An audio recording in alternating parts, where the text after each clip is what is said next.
Alhamdulillah, wassalatu wassalamu rasulillah, wa ala alihi wa ashabihi wa man sara sabilihi ila yawmiddin, amma ba'd. So today, inshallah ta'ala, we'll be continuing discussing the book Al-Mulaqis Al-Fiqhi by Sheikh Salih Fawzan, Hafidahullah ta'ala, and discussing still Kitab Al-Fara'id. So we'll be picking up from where we had stopped in the last lesson.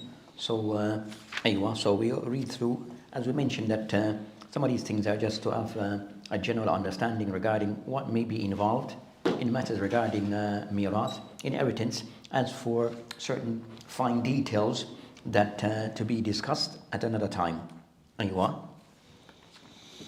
Bismillah wa salatu wa salam ala rasulillahi qala ma'alif hafidahullah, chapter 15, page 299, titled The Mu'adda.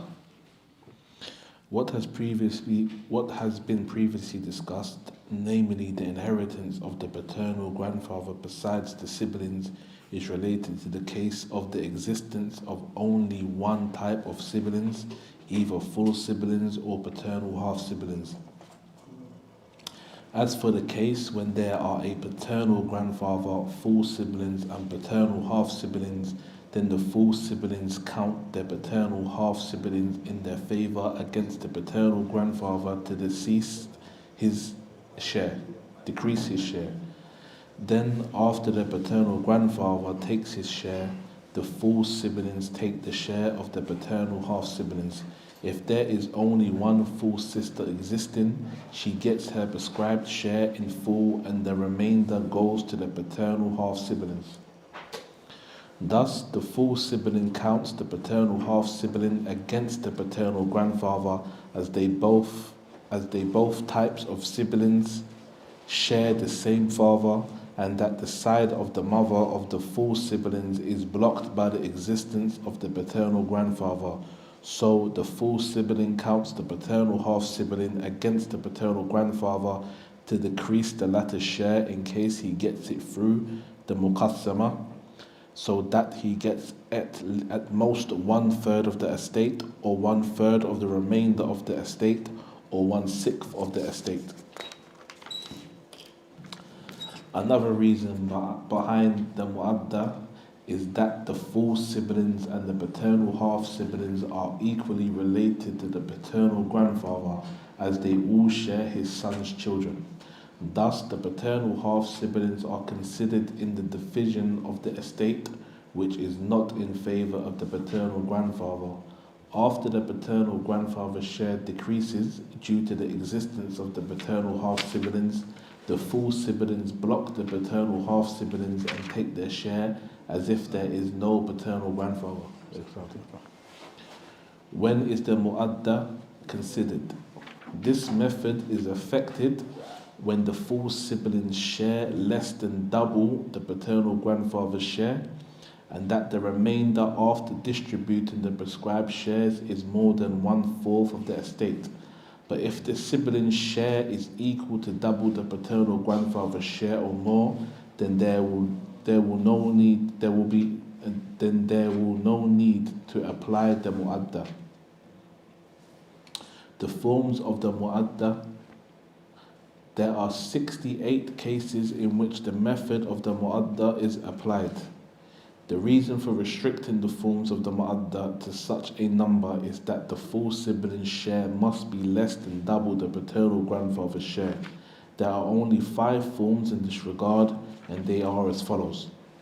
Number 1, a paternal grandfather and 1 full sister. Number 2, a paternal grandfather and 2 full sisters. Number 3, a paternal grandfather and 3 full sisters. Number 4, a paternal grandfather and 1 full brother. Number 5, a paternal grandfather and 1 full brother and 1 full sister. These 5 forms may involve paternal half-siblings, so that the siblings' share may reach double the share of the paternal grandfather or less. Number 1, a paternal grandfather and 1 full sister. This form involves 5 possible cases as follows. 1 full sister and paternal half-sister, 1 full sister and 2 paternal half-sisters, 1 full sister and 3 paternal half-sisters, 1 full sister and 1 paternal half-brother, one full sister, and a paternal half-brother and a paternal half-sister. So Shaykh Hafidullah, that is trying to, regarding concerning the case of Muadda, that Ibn mentioned, that trying to give us cases where this may apply. So cases where this may apply overall in total, that these cases may apply in over 68 cases regarding this matter. That is now trying to break it down regarding concerning that how this may be applied when it comes to a particular individual being present, how it might influence or affect regarding what portion others are given. So it can somewhat give us some general idea. As for the details, some draft will be mentioned later to give us a general idea as to what it might include. Aywa. So what is being mentioned now, just things that's being said. As for the practicality, then with the draft, it may make sense more. Aywa. 2. A paternal grandfather and 2 full sisters. This form involves 3 possible cases as follows: 2 full sisters and a paternal half-sister, 2 full sisters and 2 paternal half-sisters, 2 full sisters and paternal half-brother. Number 3. A paternal grandfather and 3 full sisters. This form involves only 1 possible case: 3 full sisters and 1 paternal half-sister. Number 4. A paternal grandfather and 1 full brother. This form involves 3 possible cases as follows: 1 full brother and 1 paternal half-sister, 1 full brother and 2 paternal half-sisters, 1 full brother and 1 paternal half-brother. Number 5. A paternal grandfather and 1 full brother and 1 full sister. This form involves 1 possible case: 1 full brother and 1 full sister and a paternal half-sister. The above mentioned are 13 cases, all of which may or may not include legal heirs who are entitled to prescribed shares. In case there are heirs entitled to prescribed shares, their prescribed shares may be one of the following: 1/4, 1/6, 1/6, and 1/4 and 1/6 and half. By adding the case that does not include an heir entitled to a prescribed share, they become 5 cases. When these 5 cases are multiplied by the 13 cases mentioned above, the total cases are 65. As for the 66th case, it involves a paternal grandfather, siblings, and 2 heirs whose prescribed shares are 1/2 and 1/6 of the estate for each. An example of this case is the following: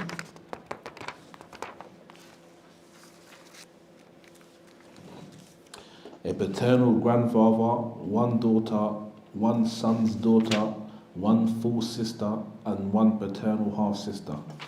As regards the 67th case, it involved prescribed heirs who inherit 2/3 of the estate along with the siblings and paternal grandfather. This can be illustrated by the following example: a paternal grandfather, 2 daughters, 1 full sister, and paternal half-sister. As for the 68th case... And as for those examples that is mentioned, in my book, there's no examples. In your book, there's examples? Yeah, the example that you mentioned, that I'm without those examples. What so, is it? So you have additional information compared to my book. Oh, okay. I've got tables in there as well, though. Yeah, the tables may become, you have tables along with those ones that you just mentioned? In the next sort of part. Yeah, the next one, yeah. I have some tables, but as for what you just mentioned, regarding those cases of what... 67, you mentioned some examples. Yeah. That's not mentioned in mine. Yeah. So I said you have additional information that in my copy is not there. Aywa. Shall we do it again? Hey, continue. Hey, continue as you have.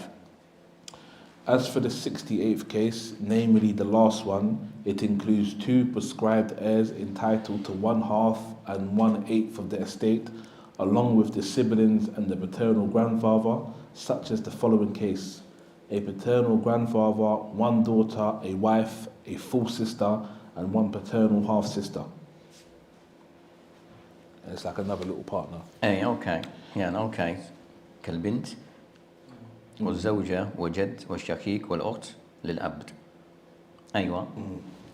Is there any possibility that the paternal half-siblings get any share along with the full siblings in case of their mu'adda?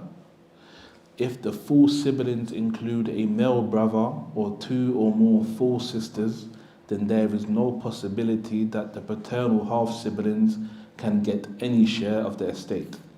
However, if there is only one full sister, she gets her full share even if it reaches half the estate as previously mentioned, and if there is something left, it goes to the paternal half-siblings. Aywa. Among the cases in which there is something that may be left for the paternal half-siblings are the 4 cases judged by Zayd ibn Thabit, so they are called the 4 Zaydi cases. They are as follows. Number 1, the Ashriya, i.e. using a common denominator of 10 decimal. This case includes a paternal grandfather, 1 full sister and 1 paternal half-brother.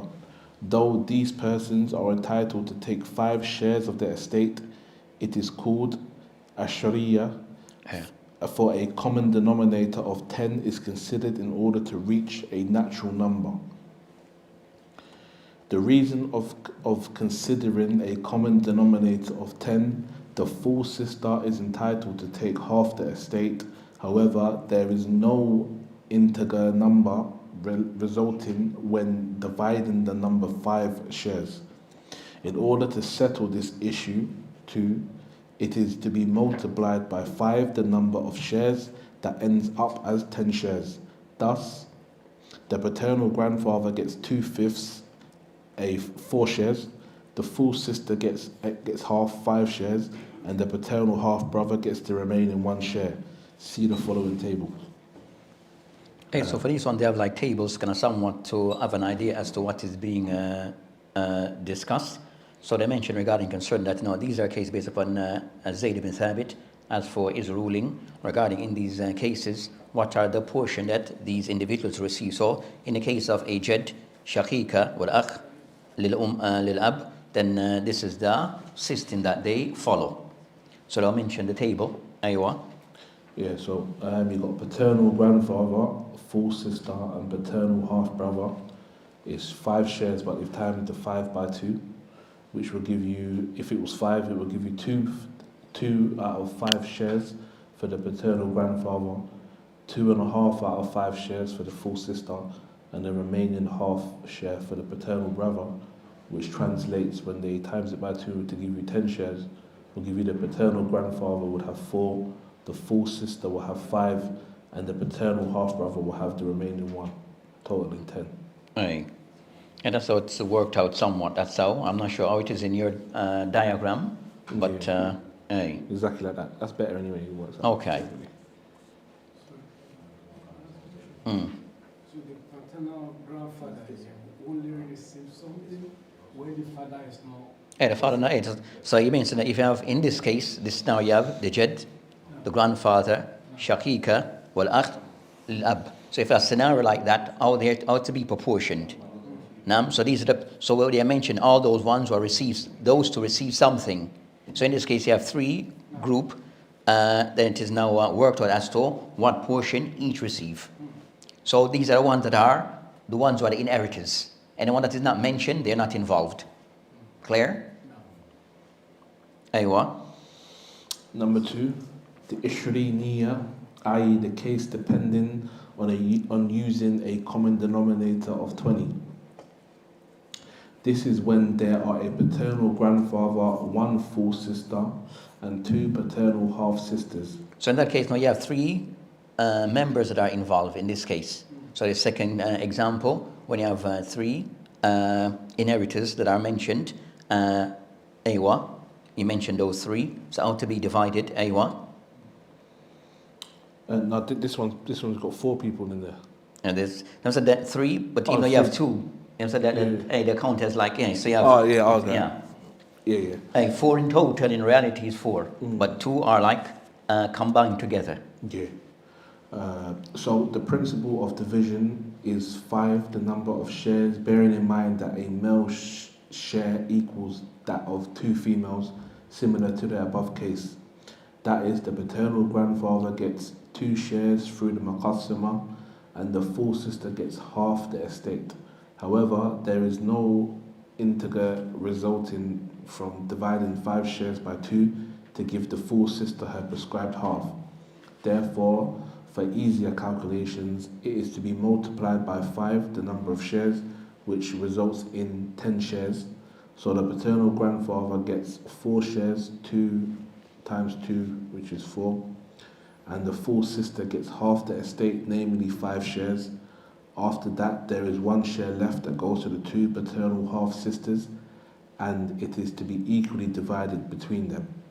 However, there is no integrand by dividing such remaining shares, so 2 is to be multiplied by the 10, the first common denominator in this case, that results in 20, the new common denominator. In this way, the paternal grandfather's share is 8 shares, 4 times 2, which is 8, and the full sister's share is 10 shares, 5 times 2 is 10. Then the 2 paternal half-sisters gets the remaining 2 shares, 2 times 1 equals 2, i.e. 1 share for each. This can be illustrated in the following table. So you've got the paternal grandfather, out of the 5 shares, he gets 2. The 1 full sister, she gets 2.5 shares, which is half the estate. And the 2 paternal half-sisters get half of the 5 shares. Get a half. Basically, the other 4.5 go to the other 2 participants. They get the other half, the remaining half. But if you times the 2 by 10, if you times those shares by 10, then it will be out of 10, which the paternal grandfather will now get 4. The full sister will get half of 10, which is 5, and the 2 paternal half-sisters will get 1, the remaining 1 out of the 10. Then when it's times, the 10 is times by 2 to give you 20 shares, the paternal grandfather will have 8, the full sister will have half of 20, which is 10, and the 2 paternal half-sisters will share 2 of the remaining shares, which is 1 each.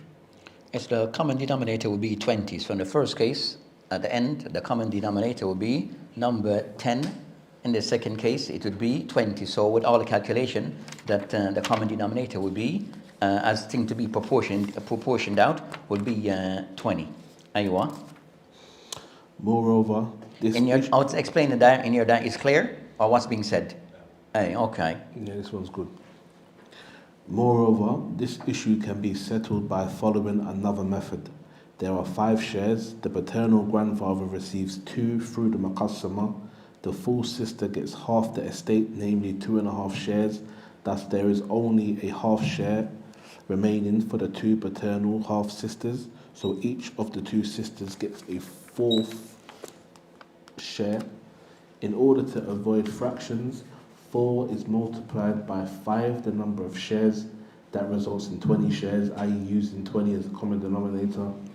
The paternal grandfather gets the 8 shares, 2 times 4, which is 8. The full sister gets the half the estate, which is 10 shares. And the 2 paternal half-sisters get to share 2 shares each, 1 each. Number 3, the abbreviated case of Zayd.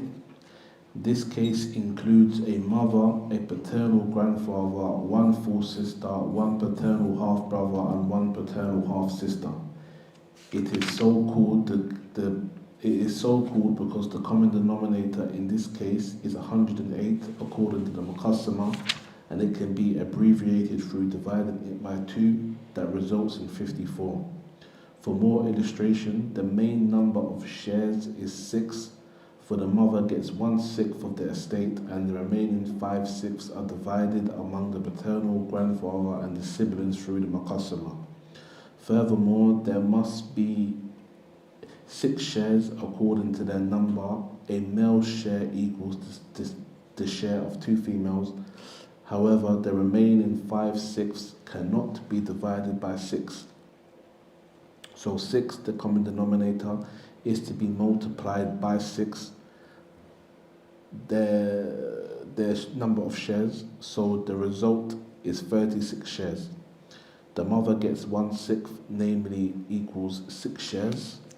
The remaining shares are 5/6 of the estate, namely 30 out of 36 shares, of which the paternal grandfather gets 10 shares through the muqassama.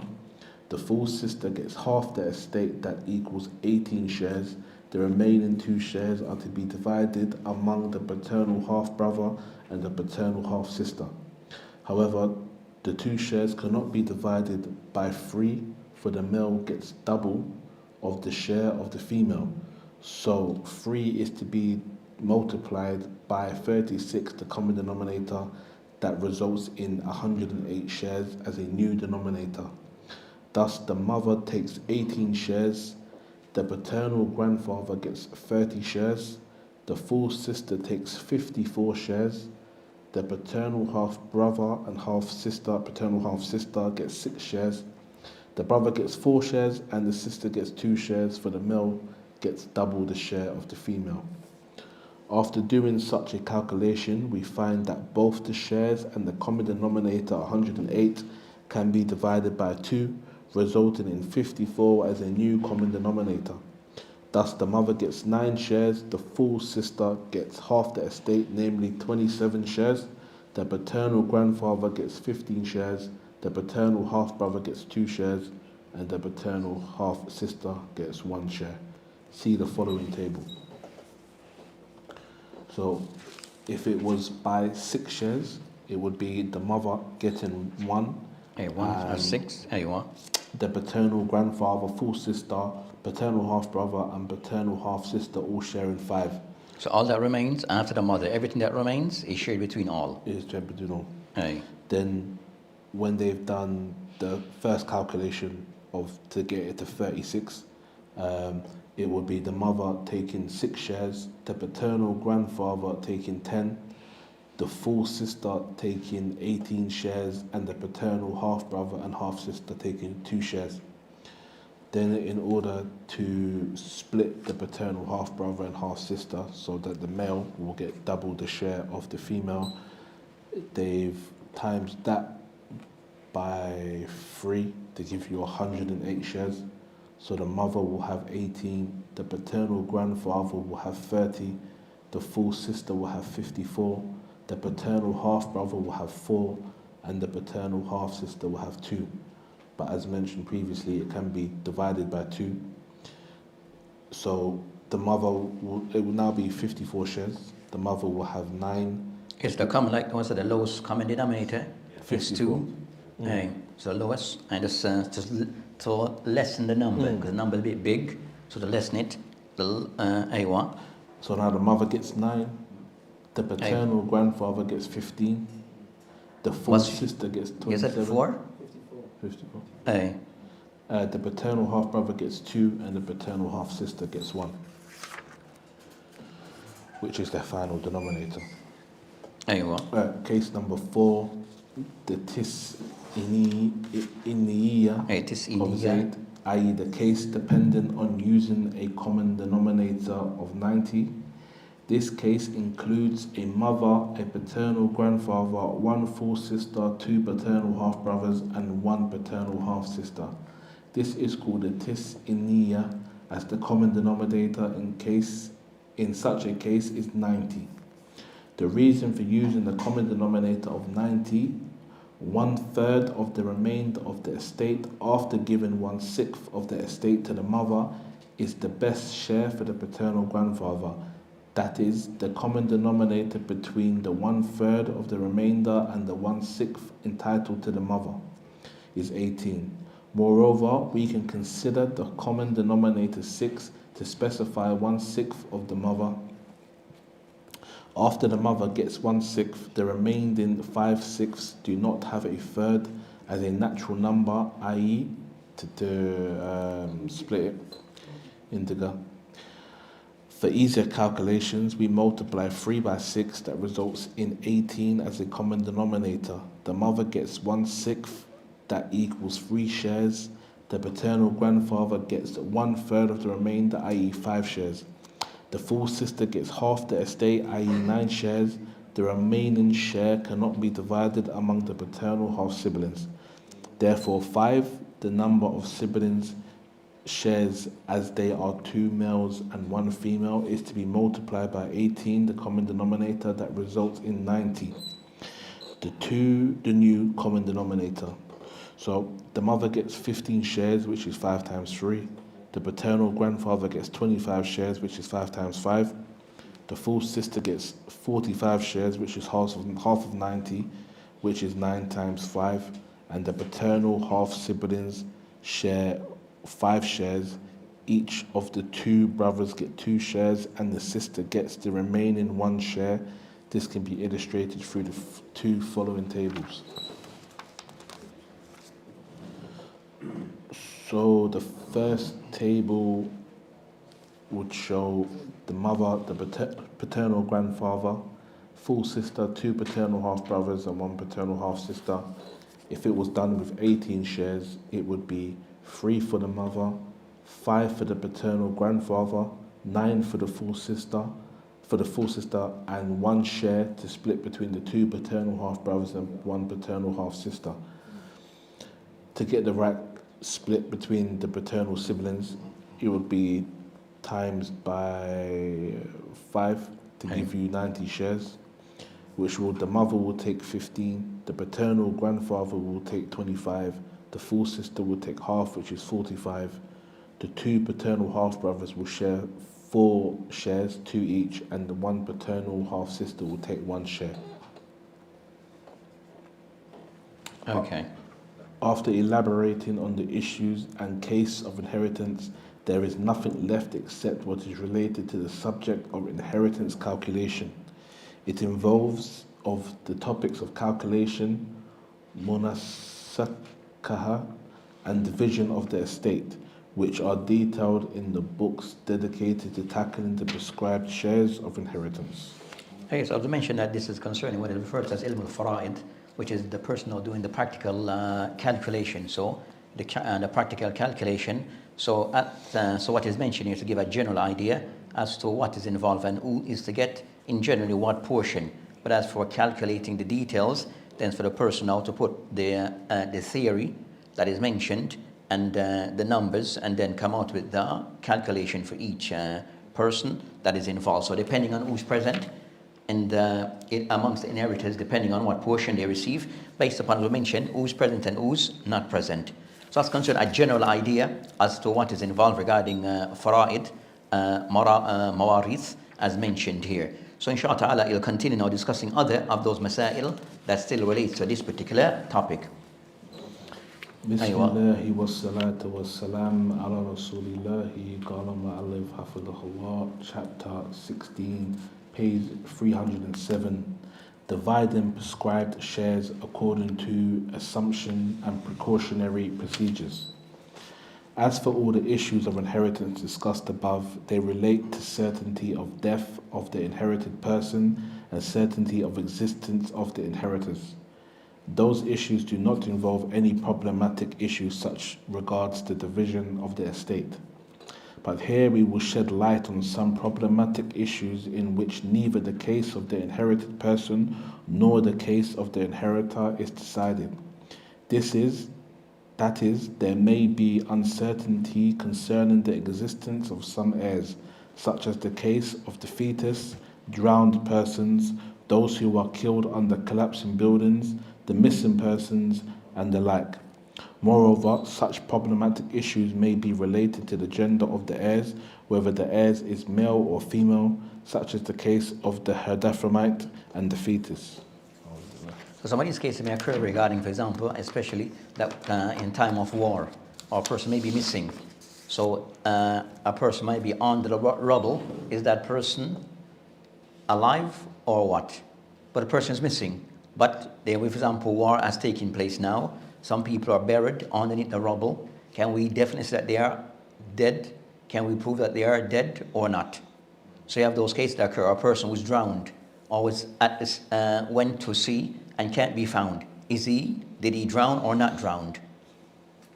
So you have those cases. How to work out those particular cases. How to work out those cases. You have other things that I discussed regarding concerning that in this topic regarding when to confirm that a person have died. So we have the deceased, when a person said to be, he has died, because you have certain cases where now the person is there, we call it a coma. or the person is on these type of life-saving systems. Without it, he will immediately die. So all those things, sometimes it is considered regarding at what point is the person is said to be that he has passed on. Is he deceased? Is a deceased? But overall, you have other cases that are involved regarding cases where that, as I mentioned, that khuntha, that a person is said to be male-female. That's natural, not what people are claiming. So a person may be born physically, they look like one gender, but regarding concerning their private area, they might have something different. So in Islamic law is something that is discussed. You even have books just discussing those cases. They're called al-khuntha. So the person maybe, if you were to see them by just appearance, they look as if they're the feature of one gender. But regarding certain things, the private area is different. Their private area is different. So you have those cases. You have cases concerning al-haml, the fetus, how they're included, not included, and other cases that will be discussed as those cases are those cases where it needs to be looked into further. Aywa, and get some get some confirmation as to what's the situation. Aywa. Owing to the uncertainty in such cases, there are special chapters dedicated for such issues in the study of inheritance entitled The Chapters of Dividing Shares According to Assumption and Precautionary Procedures. They are as follows. The doubtful hermaphrodite. Number 2, the fetus. Number 3, the what do you call them? person. Okay. So it says not the case. So it's not, just for clarity, it's not the case. So this is now something that's a case where a person was born with a gender clear, but then they decide that they want to do something else, or they want to claim something else. They're just making a claim, but they have all the gender of as they were born, but they're claiming that they're such and such. Then that's a different case. That's not what we're discussing. Aywa. Number 4, the drowned and those killed under collapsing buildings. That's that chapter done. So each of those will be discussed separately. So all those 4 cases will be discussed separately. We go to the first one. Inheritance of a hermaphrodite. According to the scholars of inheritance, the hermaphrodite is the person who has both the sexual organs of the male and the female, or the person who has not any at all. A hermaphrodite heir can be related to the deceased as a descendant, a sibling, a father's sibling, or an emancipated slave. All such people can be either males or females. However, a hermaphrodite cannot be a father, a mother, a grandfather, or a grandmother, as the sex of each is already known. Further, it is unreasonable to say that a husband or a wife is a hermaphrodite, as it is impossible to conclude the marriage of such a person as long as his gender is not decided. Allah exalted be He created humankind as males and females. Allah exalted be He says, O mankind, fear your Lord who created you from one soul and created from it its mate and dispersed from both of them many men and women. Surah An-Nisa, Ayat 1. Allah exalted be He also says, to Allah belongs the dominion of the heavens and the earth. He creates what He wills. He gives to whom He wills females, children, and gives to whom He wills males. Surah Ash-Shura, Ayat 49. Needless to say, Allah has shown and explained the rulings pertaining to each gender, and He did not state the case of the hermaphrodite. This means that a person cannot be called a male and a female at the same time, as there is discrepancy between the features of each gender. In order to distinguish between the two sexes, Allah exalted be He set distinctive features. However, some dubiousness and confusion might happen due to the existence of both the male and the female sex organs. Muslim scholars unanimously agree that hermaphrodites inherit according to the most predominant features that have of the two sexes. For example, a hermaphrodite who urinates from the male organ is to inherit the share of a male, and the one who inherits from the female organ is to inherit a share of a female. This is because the sign of urinating is amongst the most common and indicative signs designating one's sex, as it is a natural sign whether one is a child or an adult. So whoever urinates from the male organ is considered a male and vice versa, and in such a case the other organ is considered an additional one that goes back to the natural defect. In this respect, if a hermaphrodite person urinates from both the male and female organs, the matter is decided according to the organ from which such a person urinates much. The one that is used most often. Yeah.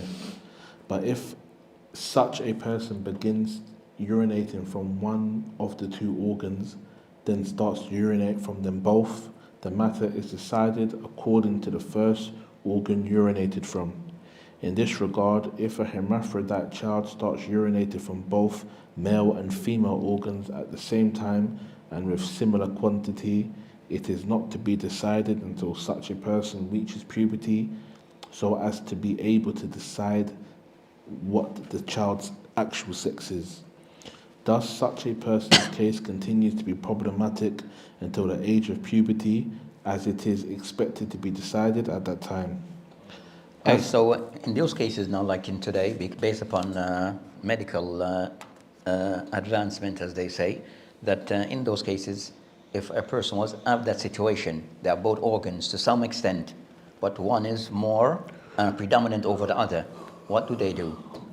Were they allowed to have an operation to remove the one that is less and keep the one that is more dominant? Yeah, I think so. I think. Yes, I think the case would be more that operation may be considered.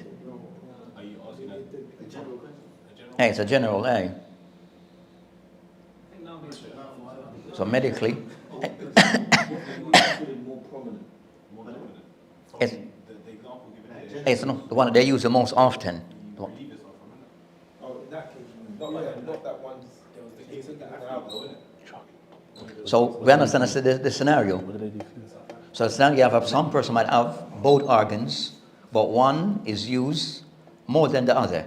It seems to be the one that is more predominant. So they decide, the person, if the organ that is more predominant, they want to do away with the one that is less. So the only way to do so would be by way, like in today's time now, would be by way of operation. So in that case, is the person allowed to carry out to have such an operation? Now I'm saying, the person could be in the deepest part of the world, but the thing is concerning, but because it's now available that the operation can be done. Now so looking concerning, it can be done. Is the person in general, in theory, are they allowed to do such? In this country. No, so the theory, concerning the sense of theory, is a person, regardless of where they are they allowed to do such operation? I'm scared to answer that question. You understand the question? So no, in sense, what I said, you have hospitals. Back to this. Wait till they get to puberty and then make that decision. I'm saying, bear in mind, Young age. bear in mind concerning now one that these books sometimes are written, they're discussing concerning a different time period.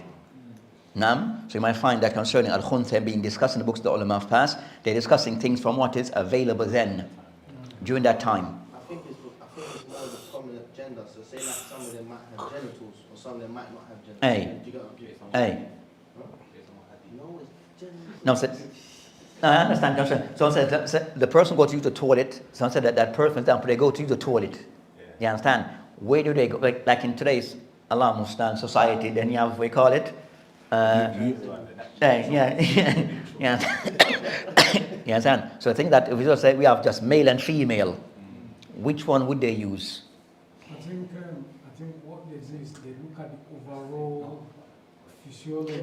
So basically, I'm saying, no, so the person now in this society now, because of, they said, medical advancement, now it will be a thing where the doctor will go, they have their examination, and they can somewhat decide, you understand? So this giving us concerning that then, the thing can somewhat use as a alarm, as a sign, to say which to give them a gender.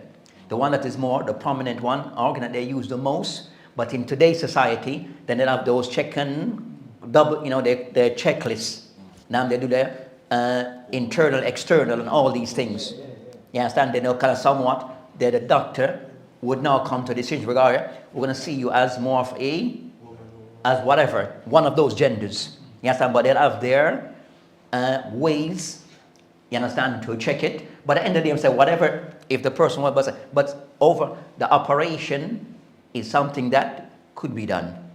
If the person that's operation could be done. Now for the person that have the operation regarding, then it is something that could be done. Aywa. But generally, so I understand, hermaphrodites, it's just that they have both organs. Yeah. But the individual themselves, they're either a man or a woman.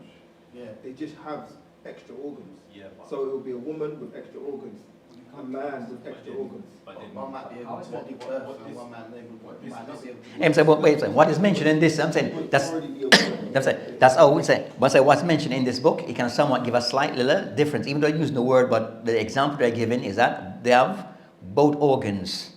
That's what is being relayed in this book. Both sexual organs, but not this is referring to just their outside organ. You think so? Not their internal organ. Okay. I think what it meant here by this, like someone that when people look at, they can't really decide if the person is a man and a woman. That's why they are saying, because they said that they can't be married because their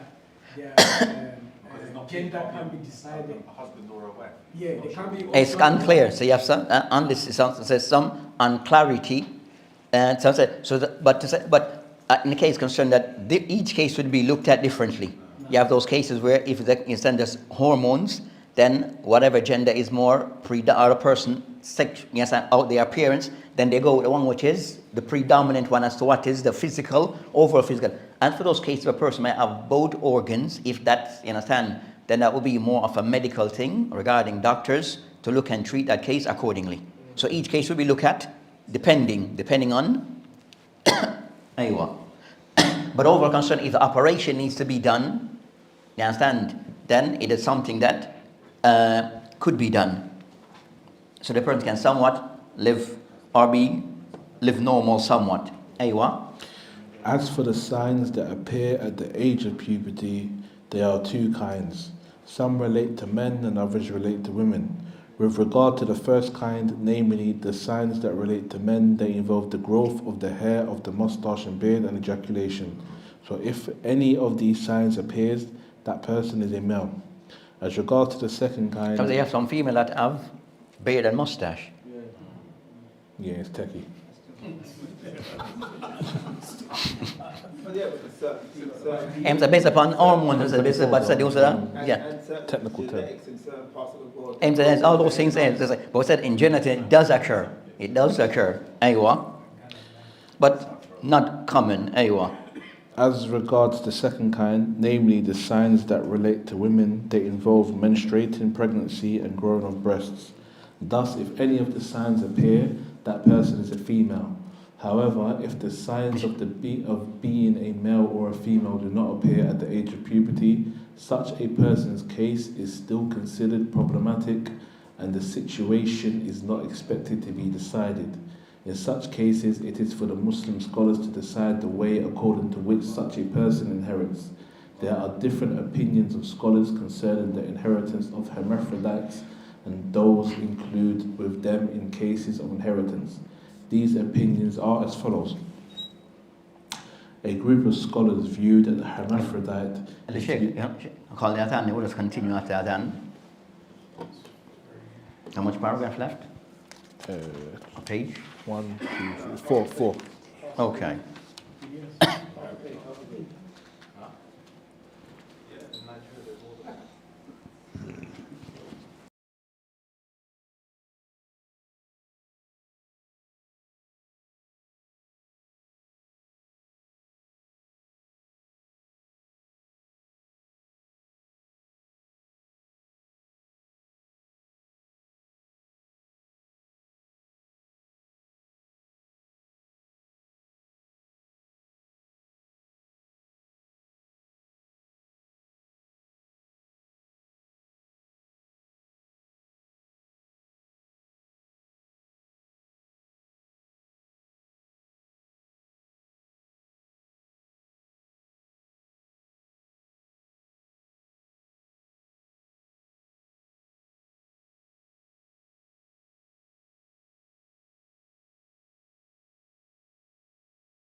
تتم الصلاة القائمة عليه محمد الوسيلة والفضيلة وبعث مقام التي وأدى أنك لا تدرك المياه. أي تفضل. A group of scholars view that the hermaphrodite is to be given the smaller share whether he gets it as a male or a female, yet they say that this does not apply to the rest of inheritors. Therefore, if a hermaphrodite is considered to be a male, then he receives the least possible share for him as a male. However, if a hermaphrodite is considered to be a female, then she gets her share. Moreover, if the hermaphrodite is not entitled to any share in the deceased estate, in one of the two cases being a male or female, then such a person is not to get any share. Some scholars view that the hermaphrodite as well as other heirs are to get the smallest possible shares they may receive, and the remaining portion is to be reserved until the situation of such a person is decided, whether a male or female, or that the heirs reach an agreement concerning the division of the remaining portion. Some other scholars view that the hermaphrodite is to be given half the share of a male and half the share of a female, if such a person is to inherit according to both possibilities. However, if the hermaphrodite is to inherit according to only one possibility, i.e. being a male only, such a person is given half the share entitled to such a possibility. This is the applicable ruling whether it is expected that the actual sex of such a person is decided or not. Another group of scholars maintains that there must be distinction between the two cases, i.e. whether the actual sex of the hermaphrodite is expected to be known or not. That is, if the sex of a hermaphrodite is expected to be known, such a person and other heirs get the least possible shares they may deserve. So, the hermaphrodite and other heirs are to receive the specified shares of the inheritance, and the remainder is not to be distributed until the sex of the hermaphrodite is known. However, the hermaphrodite is to be given half the share of a male and half the share of a female if such a person is to inherit according to both possibilities. But if the hermaphrodite is to inherit according to one possibility, e.g. being a male only, such a person is given half the share entitled to such a possibility. And Allah exalted be, He knows best. So concerning conclusion regarding these cases regarding al-khunsa, that as you mentioned here, that concern is an ijma between the ulama that they are allowed to inherit. So they are allowed to inherit. That's an ijma, a consensus between the ulama. But the difference is between the ulama regarding what portion. So what portion do they inherit? So you mentioned that ikhtilaf between the ulama, but most of the views that seem to incline towards that they'll inherit, but the least amount. So they will not inherit as a full inheritor, but they receive concerning a portion, either half of that of a male, but or the least that male or female receive from the inheritance. So they receive something. As for the portion, then it goes back to a khilaf between the ulama. So that inshallah ta'ala we have completed one of those groups of people that there's some discussion regarding do they inherit, and also if they inherit, what portion do they inherit. So we've discussed the first, and inshallah ta'ala we'll continue with the remaining ones. وبالله تعالى توفيق وهذا السبيل والآخر والحمد لله. السلام عليكم ورحمة الله.